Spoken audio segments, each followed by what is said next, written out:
Dans un entretien accordé à Avant-Garde Togo, le politologue Madi Diabakate est longuement revenu sur les ping-pong entre l'opposition togolaise et le gouvernement à la suite de la décision de la Cour de justice de la CEDEAO sur l'adoption de la Constitution de la Ve République. Suivez donc l'entretien avec Madi Diabakate, le politologue togolais.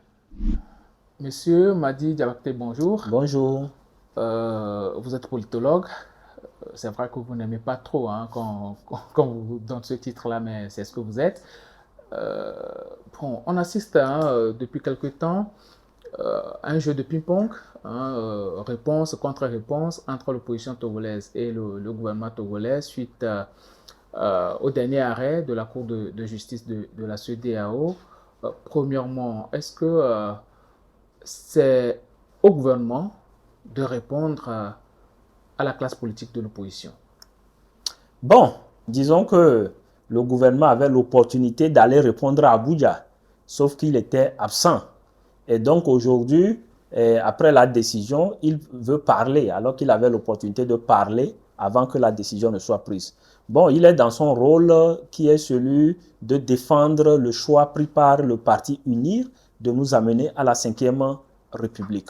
Maintenant, la question de fond que je voudrais que chacun d'entre nous ait en termes de choses, c'est que la Cour de justice de la CEDEAO a dit que le gouvernement togolais a violé l'article 23 de la CADEG.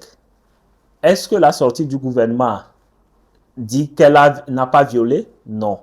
Ça veut dire que tout le reste n'est que du dilatoire et il revient au gouvernement aujourd'hui de prendre note et acte du jugement et de se conformer à l'article 23 de la CADEG.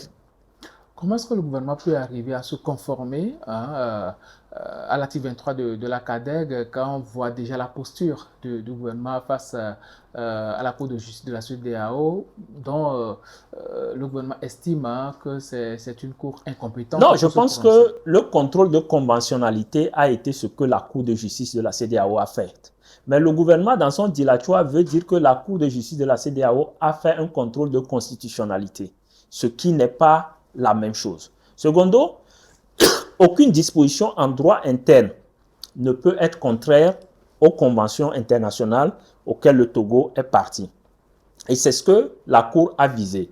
À partir de ce moment, le Togo n'a qu'un seul devoir, c'est celui de s'assurer que sa constitution fasse amarrage avec la norme internationale et respecte les conditions qui sont là. Mais ce qu'il faut comprendre aussi, c'est qu'en réalité, le gouvernement togolais est dos au mur. Parce que l'article 23, quand il est violé, et que l'article 24 doit être pris en considération, ça veut dire même que tous ceux qui parlent aujourd'hui ne seront plus autorisés à parler. Ça veut dire aussi que s'il faut mettre en place une constituante, faire une transition pour organiser un nouveau référendum et tout ça, ils ne sont plus autorisés à parler au nom de l'article 25 de la CADEG. Il y a quelque chose qui me paraît un peu beaucoup plus flou parce que déjà on est en train de parler du gouvernement togolais, c'est-à-dire une institution qui doit se mettre au-dessus de la mêlée et que cette constitution avait été introduite par les députés issus d'ailleurs d'un parti politique. Pourquoi ce ne sont pas les partis politiques qui ont initié ce projet-là et que c'est le gouvernement qui, en temps normal, ne regroupe pas forcément les gens qui font partie du parti politique UNIR, il y a des technocrates qui n'ont aucune appartenance politique, il y a des gens même qui sont de l'opposition. Pourquoi c'est le gouvernement qui répond en lieu et place des partis politiques, c'est-à-dire UNIR et peut-être PDP et compagnie qui ont introduit ce projet Non, de changement de disons constitution? très simplement que quand ces partis politiques ont fait leur contrebande à l'Assemblée, il fallait maintenant qu'un décret soit pris. Et il a été pris par le président de la République d'alors, PC d'aujourd'hui. Donc, en réalité, celui qui se sent morveux se mouche. Euh, bon, dernière question sur ce sujet, puisque nous sommes fils et filles d'un même pays. Après les réponses et contre-réponses, qu'est-ce que vous proposez pour pouvoir arriver à juguler ce problème-là? Non, je pense que l'article, la CADEG a déjà montré la voie. L'article 23 on est reconnu comme putschiste. Il faut maintenant que l'article 24 soit mis en Bon, œuvre. on est en illégalité, pas putschiste quand même. Non, non, vous savez, c'est putsch, hein. Que ce soit militaire ou constitutionnel, c'est la même chose.